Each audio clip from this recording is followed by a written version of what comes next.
Hi everyone, welcome back to Measure and Mix.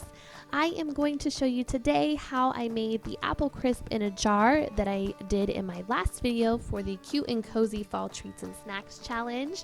I actually recorded video of it, but I did not include it in that challenge video just because I wasn't sure if anybody was actually interested in it, or I thought maybe the video might be too long with it in there. So a few of you asked for the recipe and asked how I made it, so I thought I would go ahead and show you the video of me making it.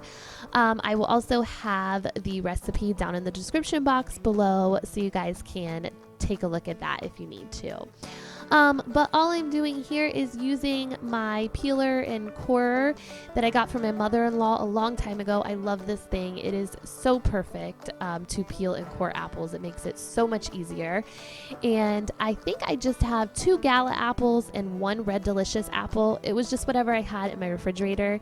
And honestly, I think mixing your apples when you're making apple crisp or apple pie or something like that just makes it taste just so much better, because some apples are sweeter and some apples are sour and that kind of stuff. And if you just mix the flavors, I think it just gives the dish an overall better taste. So all I'm doing here next is just slicing my apples in half, cutting them into smaller pieces so that way they fit into my jars better.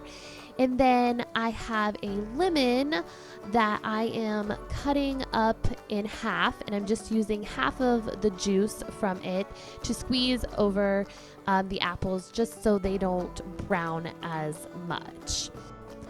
Now it's time to make the crumble topping, which is so easy. I just have some flour, and then I'm placing some brown sugar, and then I have cinnamon, nutmeg, and salt in that little container there. And then also my oats I'm placing into the bowl as well. And then I just give that a good stir before adding the butter. Now I just added the butter to that mix, and to mix the butter in, all I did was use my fingers. I guess you can use a pastry cutter if you have one, but I do not have one. I figure my fingers are just as good, and I just smash the butter into the mixture until I get a crumbly, coarse texture. Okay, so now it's time to put the ingredients into the mason jars. I used 8-ounce mason jars, and I only have 4 here because that's how much it filled up. I did an apple layer, and then I did a crumb topping layer, and then I did an apple layer, and then another crumb topping layer. So I really overstuffed the jars because the apples will shrink down, so I wanted my jars to be full, so that's why I did it that way.